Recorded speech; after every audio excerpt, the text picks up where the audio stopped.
Hey, salut à tous et à toutes. Aujourd'hui, on se retrouve pour aborder deux théories sur l'anime My Hero Academia qui tiennent la route, en tout cas bien plus que celle de Luffy qui serait un épouvantail, vu que tous les ennemis qu'il a vaincus sont soi-disant des oiseaux. Loin de vous prendre pour des pigeons, oui c'était une blague de merde mais il fallait que je la fasse, voici ces deux théories sur un anime que j'adore. Ça vous évitera de supporter mes allusions dans d'autres vidéos, pas très à propos.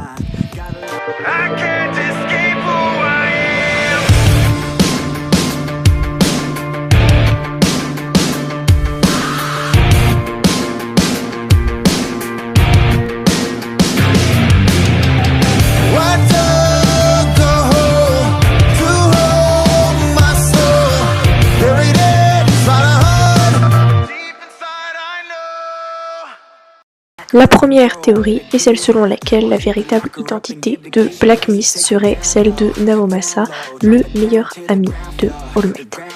Oui, le policier. Non, pas celui-ci, celui-là. Alors oui, il a bien l'air sympathique, mais l'habit ne fait pas le moine. Cette théorie serait née lorsque les lecteurs assidus ont lu le chapitre 47 dans lequel on voit Naomasa habillée comme Black Mist. La même ceinture, la même chemise, etc. etc. Au cas où certains supporters de l'anime me diraient « Oui, mais quand il y a eu la descente au repère des malfrats, on a vu le policier avec Endeavor et Black Mist était avec les vilains dans le repère. » Oui, c'est bien vrai. Cependant, vous vous souvenez de Twice, un des vilains de la bande? Il est schizophrène, et il n'y a pas des kilomètres qu'il ait pu dédoubler, voire dupliquer à l'infini Naomasa pour pas que cela paraisse louche, car oui c'est sûr et certain que ce dernier n'aurait pas manqué la descente du siècle vu son grade. De plus, Black Mist semble bien pouvoir déjouer les stratégies d'All Might, ce qui pourrait laisser supposer qu'il est proche de lui et donc le connaît très bien. Qui d'autre que lui ou ses deux mentors pourrait bien le connaître sinon? La deuxième théorie est celle selon laquelle Hyuga serait aussi un sans alter. On voyait dans l'épisode du permis un Hyuga défaitiste qui allait se sacrifier jugeant que son alter était peu performant par rapport à celui de ses congénères puisqu'il ne fait que balancer des faisceaux lumineux avec une ceinture qu'il a autour de son nombril. Mais si on lui enlevait ce dernier, il serait sans défense, non? Son nombril laser ne serait-il qu'un gadget? Dans le même épisode, on voit également un flashback où il demande en pleurs à sa mère, oui il me semble que c'est à sa mère, pourquoi il était différent des autres.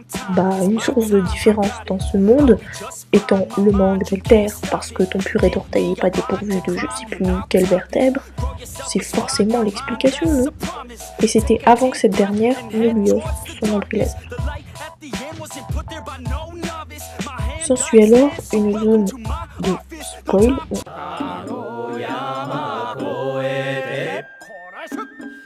Alors moi, je ne suis pas une grande liseuse de scan à moins que je sois tellement hypée par une série qu'il ne faille connaître la suite, et ce fut le cas avec celle-ci.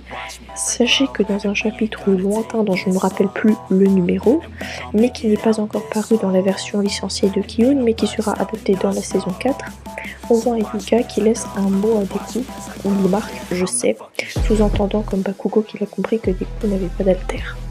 Mis à part le fait que ce dernier fut hyper bavard et émotif devant son rival, Yuka n'aurait donc aucun moyen de savoir que Deku n'a pas son alter, si ce n'est d'être en effet dans le même cas que lui.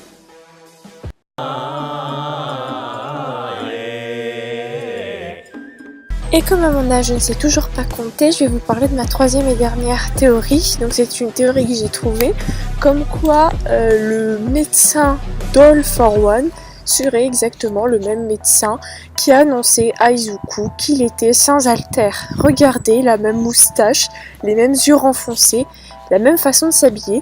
D'autant plus que dans un book, on peut voir que ce médecin est le grand-père d'un des garçons qui traînait étant petit avec Bakugo, qui passait son temps un petit peu maltraiter Deku.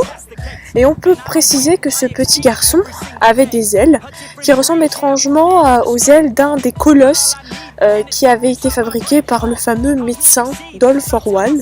Et donc on pourrait présupposer que ce médecin, qui déjà avait annoncé à Deku qu'il n'avait pas d'alter sans aucun tact, a torturé son propre petit-fils. Et donc c'est vraiment macabre comme théorie, mais pourtant elle existe bel et bien. Donc voilà, c'est fini pour cette vidéo de théorie. Dites-moi qu'est-ce que vous pensez de ces théories, si elles tiennent la route. Donnez-moi aussi des théories dont vous auriez eu vent et qui pensez qu'elles tiennent la route. Sur ce, moi je vous laisse ici.